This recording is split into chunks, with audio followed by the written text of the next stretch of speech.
Good evening all. This is Nisala. I have recently cleared PGT examination 2025 in the subject political science. In this short video, I'm trying to share some tips regarding interview facing. This video is for the students who have recently qualified this TGT examination. So without wasting time, I just want to specifically share some of the important aspects which you should touch for the interview. So कुछ ऐसा aspects है जो आपको ध्यान रखना चाहिए. First point तो आपको ये याद रखना है कि इंटरव्यू एक फॉर्मल कन्वर्सेशन है. आपका नॉलेज टेस्ट रिजनेबल लेवल तक पता है, मगर ये जो है more of the test of competency. आप जिस प्रोफेशन में जा रहा है उसमें कॉम्पिटेंट है कि नहीं है, आपका कम्युनिकेशन स्किल कैसा है, आप किस टाइप का कंस्ट्रक्टिव आर्ग्यूमेंट आप कर सकता है, इस प्रकार का टेस्ट होता है. तो स्पेसिफिकली यहाँ पर क्योंकि आप लोग टीचिंग का एग्जाम देने जा रहा है, तो रिसेंटली जो इंटरव्यू में किस टाइप का क्वेश्चंस जो पूछा गया था उस पर मैं स्पेसिफिकली डील करना चाहूँगा.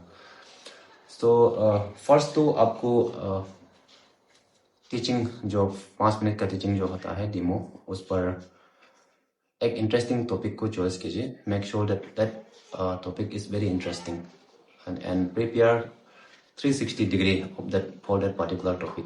I mean, जितना possible aspect question बन पाएगा, most probable question आप उस particular topic का बारे में prepare कीजिए और उसको पढ़ाते रहे. और क्योंकि ये एक certainly एक scoreable चीज़ है, मैं ऐसा समझता हूँ, क्योंकि मैंने भी सेम तरीका अपनाया था. उस जैसे कि मैंने इंडिया यूएस रिलेशन का ऊपर में पढ़ाया था और 360 डिग्री पर इसका रिसर्च किया और मेरा प्रेडिक्शन सही निकला. बहुत सारा क्वेश्चन ये पर्टिकुलर टॉपिक से पूछा गया था. लगभग 30 मिनट का इंटरव्यू हुआ था मेरा. 30 नहीं होना से 26, 27, 28 मिनट का इंटरव्यू हुआ था और उसमें 6 या 7 मिनट तो ये मेरा टीचिंग डेमो से ही पूछा गया था, ऐसा लगा है. तो आप लोग भी ये जो पर्टिकुलर एस्पेक्ट है उसको ध्यान दीजिए. पूरा जो भी एस्पेक्ट प्रोस एंड कॉन्स, कुछ भी मतलब एवरी माइन्यूट इन्फॉर्मेशन को आप लोग उसको डिटेल में पढ़ के उसका बारे में पढ़ लीजिएगा. 5 मिनट तो आपका पढ़ाने में जाएगा और वहाँ का कंपाउंडेबल जो क्वेश्चन होगा वो वहाँ से बहुत पूछेगा, उसको ध्यान रखिए. सेकेंडली, पेडागोजिकल एस्पेक्ट से बहुत ज़्यादा पूछा गया था हमको, जिस पर हम नहीं दे पाए. मैं कहना चाहूँगा कि मेरा भी इंटरव्यू में इतना अच्छा स्कोर नहीं था. आउट ऑफ 50 में से 31.5 था. तो मुझे लगा कि ये वाला सेक्शन है पेडागोजिकल एस्पेक्ट, वहाँ से ही मेरा बहुत मार खाया, ऐसा महसूस किया मैंने. क्योंकि यहाँ से जो टीचिंग एस्पेक्ट से लेके बहुत पूछा गया था, खास करके कैसे करके डिफरेंट कैटेगरीज ऑफ स्टूडेंट्स को आप डील करेगा, क्लासरूम मैनेजमेंट से, क्लासरूम डिसिप्लिन से, टीचिंग एड्स से रिलेटेड. जैसे कि एक पैनल ने मुझे ये पूछा था कि न्यूज़पेपर से आप टीचिंग एड्स कैसे बनाएगा, उसमें बहुत सारा अंदर घुस के पूछा था मैंने. तो ऐसे टाइप से जो भी आप टीचिंग से रिलेटेड है पेडागोजिकल एस्पेक्ट से, उसको एकदम पढ़ लीजिएगा. हो सके तो back those answers with the theory, जो टीचिंग लर्निंग का थ्योरीज लुक होता है ना, कंस्ट्रक्टिविज्म वगैरह, उसको भी अच्छा से तैयारी कर लीजिएगा. और थर्ड भी है मिसलिनियस टॉपिक्स, जिसमें मैं इनपुट करना चाहूँगा स्टेट का करंट अफेयर्स, नेशनल का करंट अफेयर्स. हो सके तो इंटरनेशनल में भी जो लाइमलाइट में है एटलीस्ट उसको देख लीजिएगा.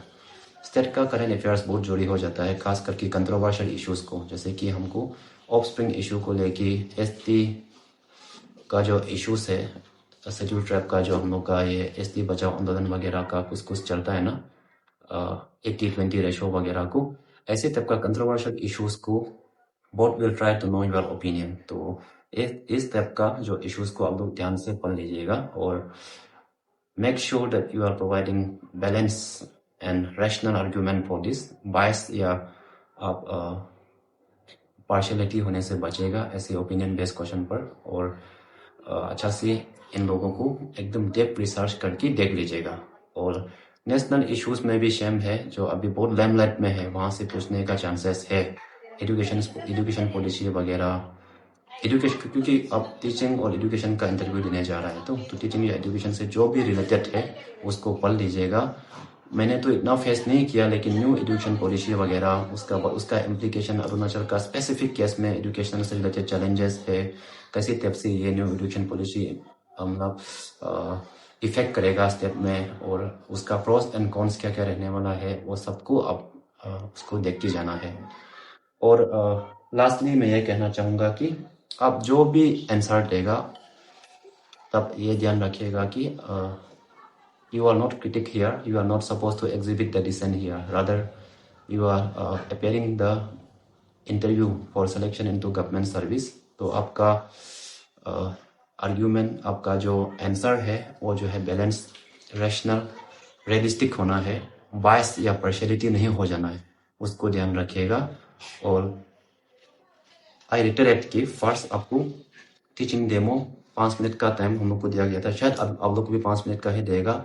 उसका ऊपर एकदम 360 डिग्री पर रिसर्च कीजिएगा, स्टेट का कंट्रोवर्शियल इश्यूज को देखिएगा, एजुकेशनल मेजर्स, एजुकेशनल रिफॉर्म्स अभी रिसेंट है उसको भी देखिएगा, आर्टिफिशियल इंटेलिजेंस वगैरह का कैसे कैसे एजुकेशन में प्रभाव हो सकता है उसको भी थोड़ा देख लीजिएगा।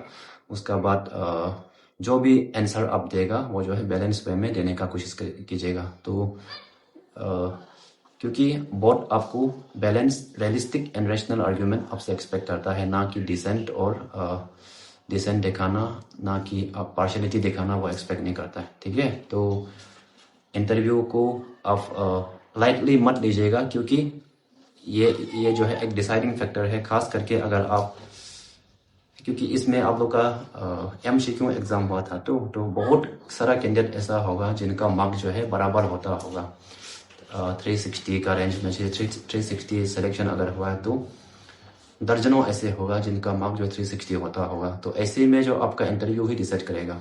अगर आपका मार्क ऑलरेडी 370 380 में अभी कौन करके अगर आ रहा है तो आप कहीं ना कहीं सेफ जोन में है ना। तो ऐसे होने से जो है आप कोशिश कीजिएगा कि 30 से आगे जैसे करके भी 30 मार्क्स से आगे इंटरव्यू में आप ले जाएगा करके आप कोशिश कीजिएगा। तो ये था आपके लिए छोटा सा वीडियो मेरा तरफ से। Thank you.